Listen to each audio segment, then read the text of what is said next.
เจ็บหายไข้หายป่วยเด้อให้เงินไหลน่องท่องไหลมาเด้อยมพ่อเด้อยมแม่เด้อไม่ต่ำกว่าคนไม่จนกว่าใครเด้อเงินคำแก้วก็ให้เต็มองค์ถงอังไทยเด้อยมพ่อยมแม่เข้าอยู่เราให้เต็มล้นอังช้างผู้ปวดหัวเป็นไข้เป็นวัดไอไข้ให้หายให้ส่วงให้เศร้าซะเด้อให้ส่วงให้เศร้าเศร้าไงฟังความเนาะคุณพ่อคุณแม่เนาะ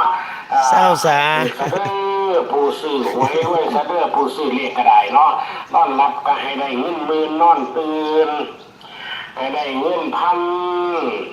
คุณพ่อเนาะคุณแม่นอนรับให้ได้เงินหมื่นนอนตื่นให้ได้เงินแสนแบนมือไปให้ได้เมื่อกี้ยังบอกพันอยู่เลยโทษไทยอย่ามาพลาดมากเลยอย่ามาพลาดอย่างนั้นกูไม่ตื่นแล้วกูนอนมีแต่คนหักคนหอมเทวดาคุ้มครองเด้อคุณพ่อคุณแม่ญาติโยมสาธุชนผู้ทำบุญทำทานตักบาตรข้าวสารอาหารแห้งแก่ทุกปัจจัยมือนี้ก็ได้ก็ขอให้มีแต่ความสุขความเจริญทุกท่านทุกคนด้วยเทินสาธุสาธุสาธุเมื่อกี้นอนหลับ